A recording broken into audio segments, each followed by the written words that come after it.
अगर आप बाली trip plan कर रहे हो और कंफ्यूज हो कि visa, budget, itinerary, veg food ये सब कैसे प्लान करना है और कौन कौन से आइलैंड्स जाने हैं, तो ये वीडियो आपके लिए ही है। इंडोनेशिया के हार्ट में एक ड्रीम डेस्टिनेशन है Bali, with the beaches, temples, rice fields and crystal clear waters and marine life is just wow. ये सब कुछ एक ही जगह पे है। तो हमारे पास सिर्फ 10 दिन थे एंड कोई पैकेज, कोई फिक्स टूर के बिना हमने पूरा ट्रिप खुद प्लान किया अपने पेस एंड प्रेफरेंसेस पर।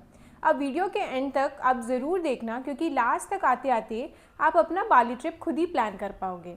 हमने टाइम स्टैम्प्स भी ऐड किया है। अगर आपको किसी स्पेसिफिक सेक्शन का इन्फॉर्मेशन चाहिए तो आप स्किप कर सकते हैं एंड आप चाहे तो पूरा भी देख सकते हैं। तो फॉलो अलोंग। अब देखते हैं कि बाली विजिट करने का बेस्ट टाइम क्या हो सकता है। सो अभी अप्रैल टू सितंबर बाली का ड्राई सीजन होता है, ह्यूमिडिटी कम होती है और बीच वेदर बेस्ट होता है। बट अक्टूबर से मार्च होते होते मानसून सीजन आने लगता है, तो heavy rainfalls, high humidity and island hopping disturb हो सकती है। सो फर्स्ट टाइम ट्रैवलर्स के लिए हम सजेस्ट करेंगे कि अप्रैल टू सितंबर ये सेफेस्ट मंथ है। यहाँ पे आप सबसे ज़्यादा इंजॉय कर पाएंगे। फेरीज एकदम स्मूथली रन करेगी और कोई भी रफ सी का रिस्क नहीं होगा। अब बात करते हैं बाली के कॉस्ट ऑफ ट्रैवलिंग का। तो सबसे पहले एक मिथ क्लियर कर दूं कि बाली एक लग्जरी डेस्टिनेशन तो लगता है, बट है एक्चुअली काफ़ी बजट फ्रेंडली। सो यहाँ पे फ़्लाइट का ही सबसे बड़ा कॉस्ट है। अब इंडिया से बाली के लिए जो डायरेक्ट फ़्लाइट्स अवेलेबल है फ्रॉम दिल्ली एंड बैंगलोर, ये काफ़ी एक्सपेंसिव पड़ती है। अप्रॉक्सीमेटली 50,000 INR पड़ जाता है for round trip flight and 8 hours का ट्रैवल टाइम लगता है। सो इसलिए बजट ट्रैवलर्स क्या करते हैं कि 1 लेओवर फ्लाइट ले लेते हैं। अप्रॉक्सीमेटली ट्रैवल टाइम उसका पड़ता है 10 से 12 घंटे का एंड कॉस्ट अराउंड 30 to 35 के INR में हो जाता है फॉर राउंड ट्रिप। सिर्फ 2-3 घंटे एक्स्ट्रा लगाकर अगर आप 20,000 रुपीज़ बचा पा रहे हैं तो फिर क्यों नहीं। और बेस्ट एयरलाइंस यहाँ पे जो आप अवेल कर सकते हैं वो है विएटजेट, जो कि थोड़ा बजट फ्रेंडली में आता है, और सिंगापुर एयरलाइन जो कंफर्ट और अपनी सर्विसेज के लिए काफ़ी अच्छी फेमस है। अब देखते हैं कि स्टे का कॉस्ट कैसे होता है। बाली में स्टे का cost for luxury villas with private pools around आपको 8,000 to 10,000 INR के आसपास लग जाता है। एंड अगर आप बजट स्टे रेंज देखते हैं तो 2,000 से 3,000 के बीच में आपको मिल जाएगा। और हॉस्टल्स तो सिर्फ आपको 800 से 1,000 INR के बीच में ही मिल जाएगा। और फूड्स के लिए अगर आप लोकल वारूंग्स और लोकल रेस्टोरेंट्स में खा ले तो फिर आपको 250 to 300 एवरेज मील्स पड़ेगा, which is very budget friendly. And vegan and veg food भी इजीली अवेलेबल है, हर आइलैंड में भी आपको इजीली मिल जाता है। Activities like snorkelling, scuba, island tours या फिर कुछ भी आप एक्टिविटी लेते हैं तो एवरेज कॉस्ट आपको 1,500 से 2,000 INR के आसपास लगता है। सबका डिटेल्ड एक्सप्लेनेशन हम एंड एग्जैक्ट कॉस्ट हमने आइटनरी के सेक्शन में दिया है, जो आप ज़रूर जाके देख लेना। अभी टोटल कॉस्ट ऑफ ट्रैवलिंग आपको पड़ जाएगा, ये सब कुछ इंक्लूड करके, around 1.5 lakh for 2 people for 10 days easily, which is honestly amazing for an international trip. अगर आप स्मार्ट प्लानिंग करो तो बाली ईजिली थाईलैंड लेवल बजट में भी कर सकते हो। तो डिटेल बजट ब्रेकडाउन हमने वीडियो के एंड में दिया है, तो आप बने रहिएगा। अब बात करते हैं बाली की करेंसी और सिम के बारे में। सो बाली की करेंसी होती है इंडोनेशियन रुपया, जो कि अप्रॉक्सीमेटली 1 INR के अगेंस्ट 187 IDR का पड़ता है। बट एक इम्पॉर्टेंट टिप यहाँ पे मेंशन कर दूँ, इंडिया से कभी भी INR टू IDR एक्सचेंज नहीं करना है। हमेशा इंडिया से USD ले जाओ। फ्रॉम बुक माई फॉरेक्स या फिर मेक माई ट्रिप से आप खरीद सकते हो एंड बाली में जाकर USD टू IDR ही एक्सचेंज करना। फॉर 100 USD आपको अराउंड 14 to 15 lakhs IDR मिल जाएगा। एयरपोर्ट पर सिर्फ मिनिमम कैश एक्सचेंज करना, ताकि टैक्सी वगैरह का इमीडिएट पेमेंट कर पाओ। एयरपोर्ट पे एक बेस्ट करेंसी एक्सचेंज शॉप आपको बता दूँ, जया एमर्टिया वैलेंसिंडो करके एक शॉप है जो अराइवल पिकअप जोन में है एंड ये बेस्ट रेट्स देती है। हमने बहुत सारे शॉप्स को कंपेयर किया था एयरपोर्ट में। बाकी कैश आप सिटी के लाइसेंस्ड मनी चेंजर से एक्सचेंज करवा सकते हो। एयरपोर्ट से 15 से 20% का रेट बेटर मिलता है। अगर कोई आपको बोले कि डबल कन्वर्जन पड़ेगा, उसमें लॉस होगा, तो बिल्कुल बिलीव मत करना। USD टू IDR का मेथड ही हमेशा सबसे बजट फ्रेंडली होता है। फिर कार्ड्स की बात करते हैं तो हमने neo global forex card use किया था सारे रेस्टोरेंट्स, कैफ़े, होटल्स वगैरह में। इवन टैक्सी के पेमेंट्स करने के लिए भी हमने कार्ड्स यूज़ कर लिए थे without any forex exchange rates. ATM से कैश विड्रॉल भी किया जा सकता है, बट नियो ग्लोबल में हर ट्रांजैक्शन पे 500 रुपये एक्स्ट्रा चार्ज करते हैं। और एक चीज़ बाली में याद रखने की है कि वहाँ के ATMs में सिर्फ आप 15 लाख IDR ही एक बार में ट्रांजैक्शन कर सकते हैं, तो ये बहुत एक्सपेंसिव हो जाता है बार बार ट्रांजैक्शन करने के, इसीलिए आप USD to IDR ही एक्सचेंज करवा लो। बेस्ट ATMs जो पड़ेंगे आपको वो BNI है, मे बैंक है, इनमें लोकल विड्रॉल फीस तो नहीं लगती है, बट आपके फॉरेक्स कार्ड से जो एप्लीकेबल है वो ज़रूर लगता है। अब बात करते हैं सिम लेने का सबसे इजी प्रोसेस क्या हो सकता है। तो सिम लेने के लिए हमने क्लूक से प्री बुक कर लिया था लोकल सिम, एंड एयरपोर्ट पे जाके पिकअप कर लिया था हमारा physical SIM, and then mobile में डालकर उसको एक्टिवेट कर लिया था। तो हमें 21 GB के लिए 1300 INR के आसपास लग गया था। अगर आप एक्सेल, एक्सियाटा या फिर टेलीकॉम सेल, दोनों ही अच्छे ऑपरेटर्स हैं, दोनों का नेटवर्क पूरे बाली में हर जगह अच्छे से मिल जाता है, तो 21 GB 10 दिन के लिए मोर देन इनफ रहेगा, आप यही चूज़ कर सकते हैं। अगर आप एयरपोर्ट से डायरेक्टली सिम लेना चाहते हैं तो भी ले सकते हैं, बट उसका रेट थोड़ा ज़्यादा पड़ता है। अब सबसे कन्वीनियंट ऑप्शन है ई सिम ले लेना। तो आप क्लूब से ई सिम बुक कर लो, फिर उसका जो QR कोड है वो आपको ईमेल पे आ जाता है, एंड बाली लैंड करते ही आप उस QR कोड से अपना ई सिम एक्टिवेट करके कभी भी यूज़ कर सकते हो। अब इंडियंस के लिए वीज़ा का क्या सीन है उस पर बात करते हैं। सो वीज़ा प्रोसेस एकदम ही सिंपल और स्ट्रेस फ्री है। यहाँ पे आपको दो ऑप्शन है, या तो आप वीज़ा ऑन अराइवल ले लें। बाली एयरपोर्ट पर वीज़ा ऑन अराइवल के काउंटर्स रहते हैं जिसका कॉस्ट 35 USD पर पर्सन पड़ता है, and this visa is valid for 30 days. तो टेक्निकली आपको ये सारे डॉक्यूमेंट्स रिक्वायर्ड हैं, ऑल्दो इमिग्रेशन पे हमें कुछ पूछा नहीं गया था, बट फिर भी सॉफ्ट कॉपी हैंडी रखना सेफ साइड के लिए। सेकेंड ऑप्शन है वीज़ा का। अगर आप वीज़ा ऑन अराइवल की लाइन्स को अवॉइड करना चाहते हो तो बाली का ई वीज़ा पहले से ले लेना बेस्ट होता है। इस वेबसाइट पे जाके आप पहले से बाली का ई वीज़ा अप्लाई कर सकते हैं। प्रोसेसिंग टाइम इंस्टेंटली आपको मिल जाता है, एंड वहीं आपको 35 USD लगता है यहाँ पे भी। परफेक्ट ऑप्शन है अगर आप पीक सीजन में ट्रैवल कर रहे हो और क्राउड्स अवॉइड करना चाहते हैं। अब एक मैंडेटरी स्टेप जो आप मिस मत करना, बाली आने के 72 आवर्स पहले आपको कस्टम डिक्लेरेशन का फॉर्म ऑनलाइन फिल करना होता है। इसका भी वेबसाइट सेम है ये वाला। यहाँ पे आप कुछ डिटेल्स फिल करेंगे जैसे कि name, passport, nationality, DOB etcetera, and ये वाला सबमिट करने के बाद आपको एक QR कोड मिलता है।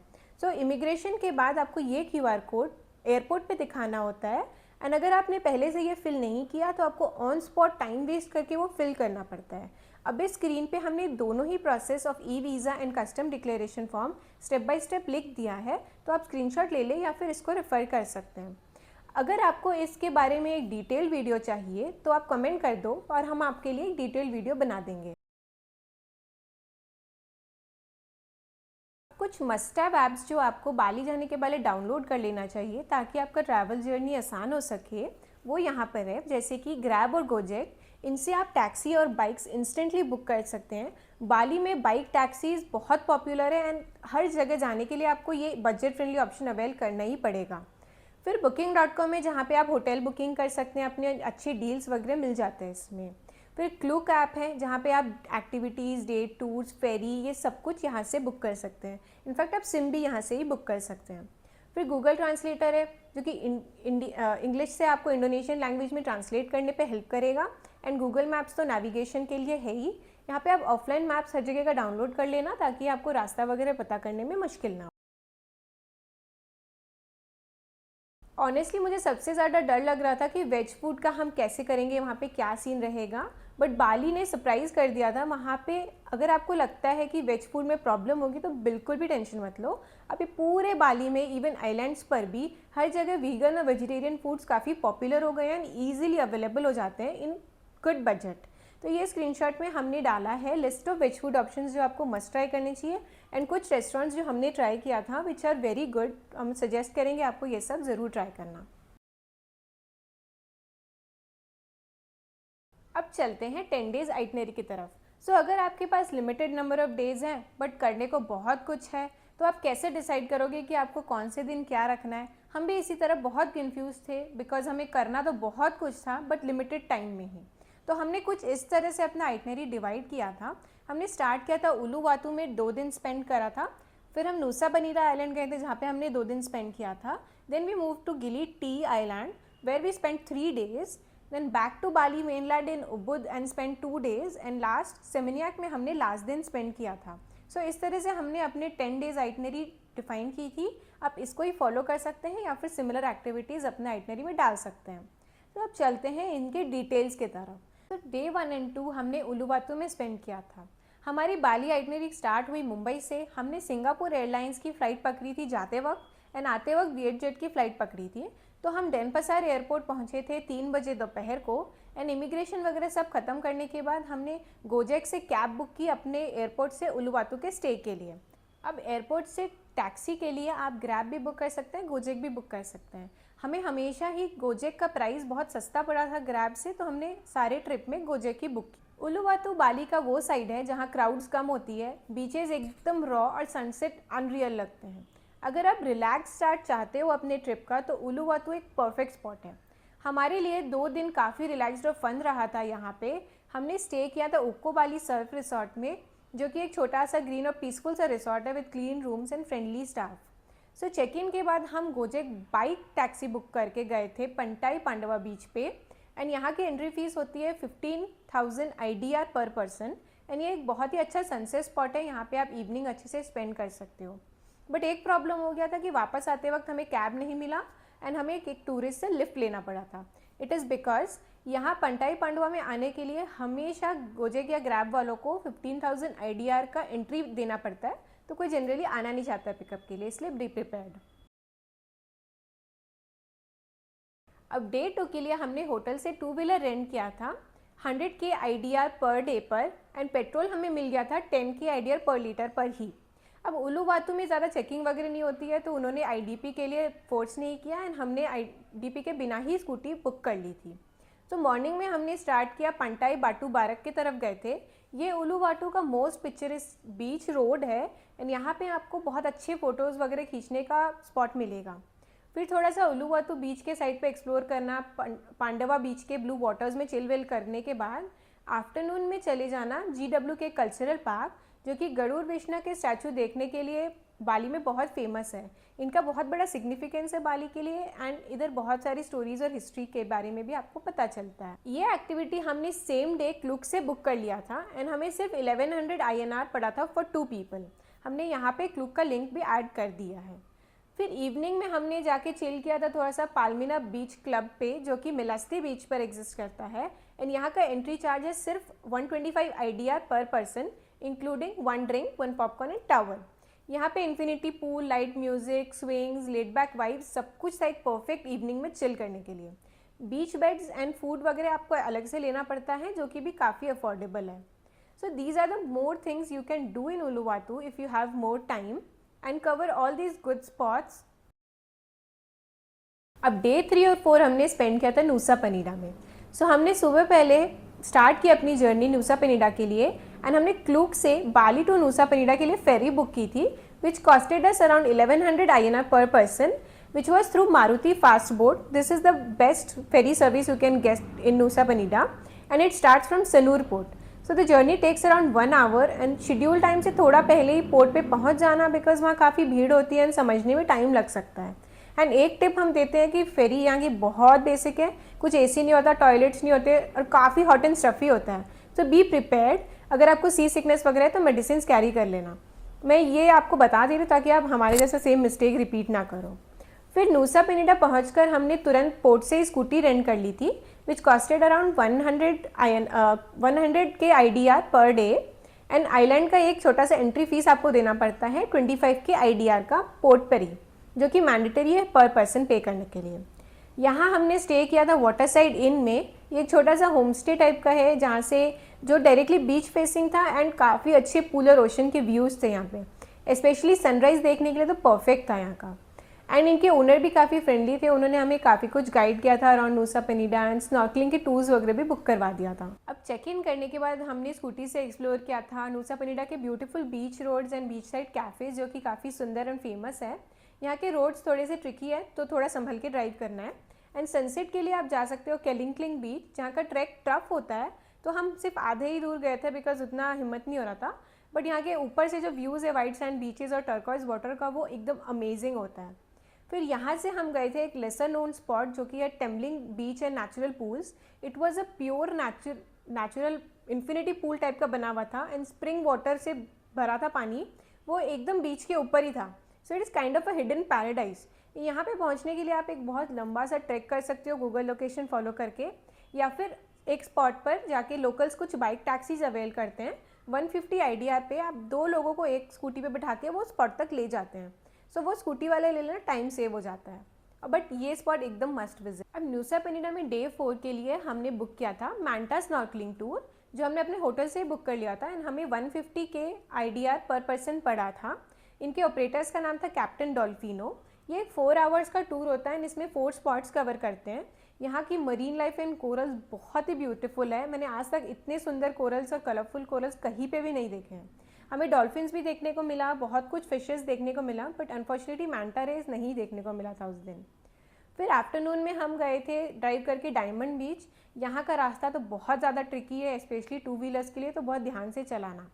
बट यहाँ पर आप ऊपर से व्यूज़ इंजॉय कर सकते हो एंड एक सिंपल सा 20 मिनट्स का ट्रैक होता है नीचे जाने के लिए। बट ध्यान रखना है कि बीच में स्विमिंग नहीं करना है, क्योंकि इसका वेव्स वगैरह बहुत स्ट्रॉन्ग है एंड थोड़ा डेंजरस है। तो आप क्लिफ से ही व्यूज़ वगैरह एंजॉय करो, आराम से डायमंड बीच पे टाइम स्पेंड कर सकते हो।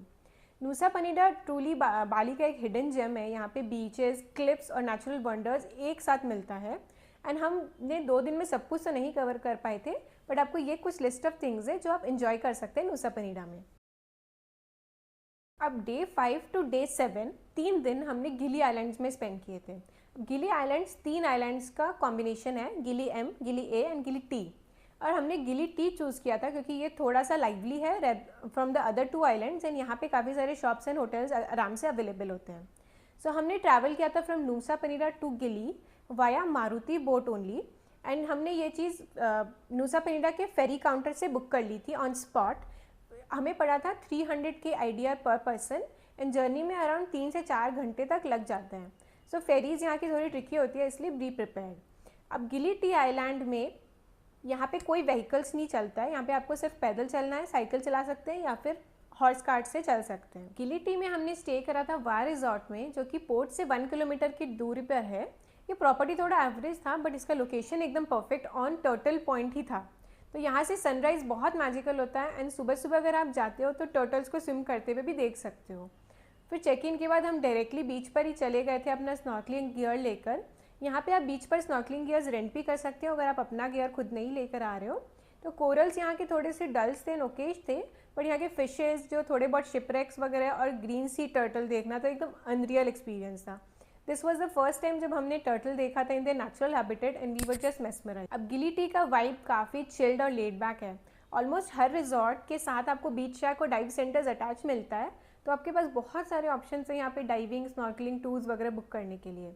एंड यहाँ पे एक ही रोड चलता है जो कि सनराइज स्पॉट से लेके सनसेट स्पॉट तक पूरा कवर करता है। तो शाम को आप सनसेट स्पॉट पर एंजॉय कर सकते हो, वहाँ के बीच शैक्स वगैरह के मज़े ले सकते हो एंड यहाँ का सनसेट भी बहुत अनरियल होता है। अब डे 6 पे हमने यहाँ का सबसे फेमस टर्टल स्नॉर्कलिंग बुक किया था, जो हमने डे 5 पे पोर्ट पे उतरते ही एक शॉप है केमोस एंड कोरल वॉइस, यहाँ से बुक कर ली थी। तो ग्रुप स्नॉर्कलिंग टूर्स आपको 150 के आईडीआर पर पर्सन पे मिल जाता है, जिसमें गियर्स, फोटोग्राफी, लंच, ये सब कुछ इंक्लूडेड होता है।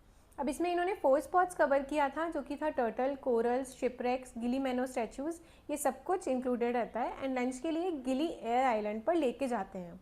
अनफॉर्चुनेटली उस दिन करंट बहुत स्ट्रांग था, तो हमने स्टैचूज़ देख नहीं पाए थे, बट हमने बहुत सारे टर्टल्स, बहुत अच्छे कोरल्स वगैरह सब कुछ देखा था, जो कि एक बहुत अच्छा एक्सपीरियंस होता है। और गिली एयर भी काफ़ी शांत सा, बहुत ही ब्लू और वाइट सैंड बीचेस वाला अच्छा आइलैंड है, तो यहाँ पर भी आप ज़रूर विजिट करना। डे 7 पे हमने वापस से स्नॉर्कलिंग टूर करने का सोचा, बिकॉज पहले दिन हम गिली मैनो स्टैचूज़ देख नहीं पाए थे एंड हमारा मेन पर्पस था गिली टी जाने का, to watch those statues up close. And हमने फाइनली एक प्राइवेट स्नॉर्कलिंग टूर बुक की, ताकि पूरी बोट हमारे हिसाब से जाए, हमारे टाइम पे जाए एंड उनके जो गाइड है वो हमें पर्सनली गाइड कर सके कि कैसे वो स्टैचूज़ हम इजीली देख सकते हैं। तो हमें ये प्राइवेट स्नॉर्कलिंग टूर सेम केमोस एंड कोरल वॉइस से ही बुक कर लिया था एंड हमने इसका कॉस्ट पड़ा था 600 के idea, which is personally a very good deal. Private guide, photographer, सब कुछ आपको उसमें मिल जाता है। तो हमने उनसे रिक्वेस्ट करके सुबह सुबह चले गए थे 8:30 बजे, ताकि वहाँ पे हमें क्राउड्स वगैरह ना मिले, काम वाटर्स मिले एंड बिना किसी लाइफ जैकेट के हम आराम से स्नॉर्कलिंग कर पाएँ, करंट का कोई टेंशन ना ले सकें। तो इस दिन हमने स्टैचूज़ को आराम से देखा, अमेजिंग फ़ोटोज़ क्लिक करे और टर्टल्स को भी बहुत पास से देखा। फिर वहाँ पे एक अंडर वाटर स्कूटर भी है, जो भी हमें गाइड ने दिखाया एंड कुछ मरीन लाइफ कॉन्जर्वेशंस भी हमने लाइव देखा वहाँ पे। सो ये जो 2 घंटे का टूर था वो बहुत ही परफेक्ट था एंड हमारे बेस्ट डे था पूरे बाली टूर का। Apart from snorkelling, scuba diving and island vibes, Gili is also famous for it mad parties. So अगर आप गिली आइलैंड विजिट कर रहे हो तो don't miss out the foam party in the Mad Monkey. And ये कुछ और list of places है जहाँ पे आप अच्छे पार्टीज इंजॉय कर सकते हो। तो गिली में शाम को सनसेट के टाइम पे आप बीच पे हॉर्स राइडिंग कर सकते हो, साइकिलिंग कर सकते हो थ्रू द आइलैंड, एंड कुछ नाइट मार्केट्स भी इंजॉय कर सकते हो। तो ये कुछ लिस्ट ऑफ थिंग्स है, जब आप गिली आइलैंड विजिट करो तो बिल्कुल भी मिस मत करना।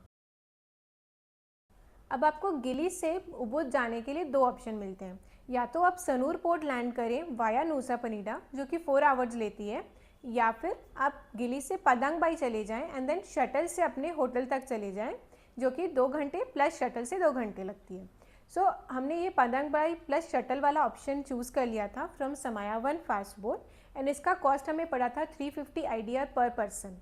अब आपको मैं एक चीज़ सजेस्ट करूँगी कि कोई भी आइलैंड टूर आप मिड ऑफ द टूर ही रखना, लास्ट में बिल्कुल भी मत रखना, बिकॉज ऐसे आपको लगेगा कि weather sunny and all that, but sea ocean के बीच में जो भी होता है उसकी वजह से फेरीज कैंसिल हो सकती है।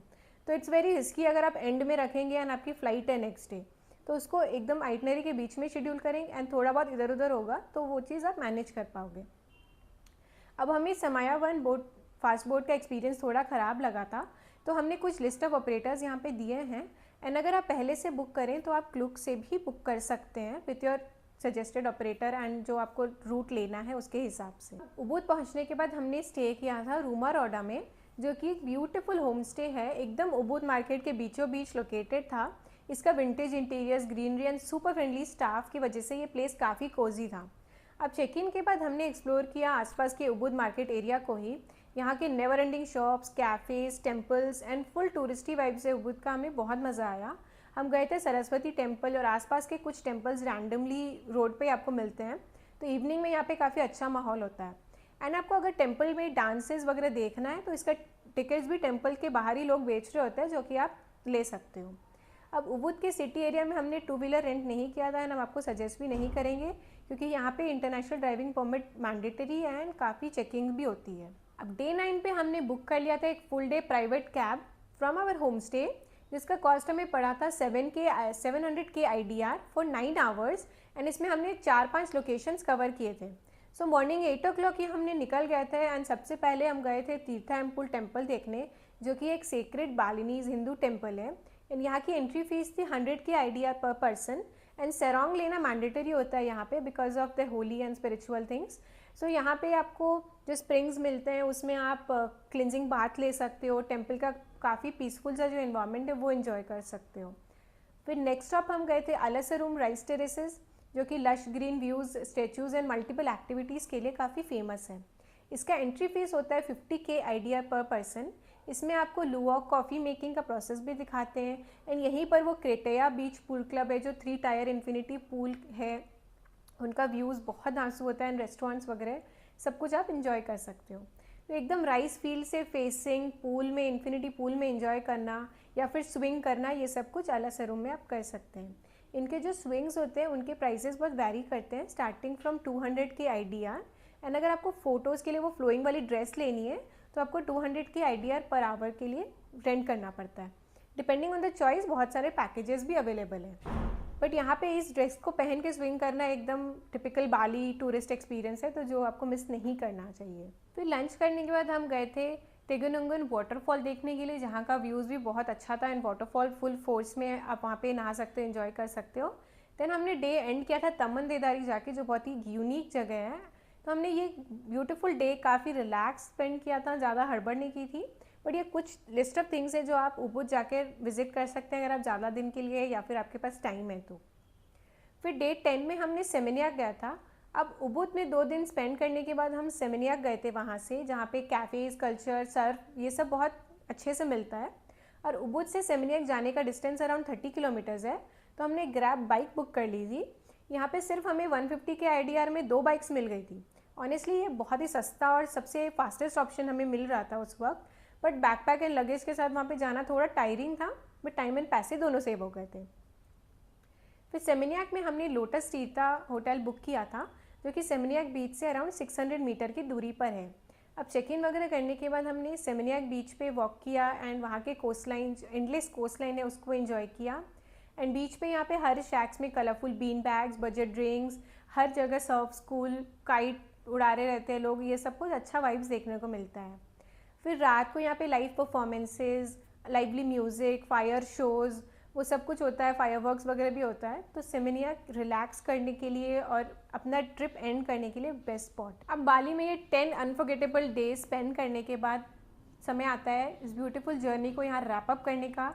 एंड हमने सेमिनिया से गोजेक कैब लेके डेनपसार एयरपोर्ट तक गए थे एंड वापस इंडिया के लिए वियतजेट की फ़्लाइट पकड़ी थी जिसका लेओवर था वियतनाम में। जैसा कि वीडियो के स्टार्ट में हमने बात किया था कि हम एंड में डिटेल बजट ब्रेकडाउन की बात करेंगे, तो अभी देखते हैं कि हमें पूरे ट्रिप का कैसे कैसे कॉस्ट पड़ा था। सो फ्लाइट्स का हमें 2 लोगों के लिए 60,000 अराउंड राउंड ट्रिप पड़ गया था।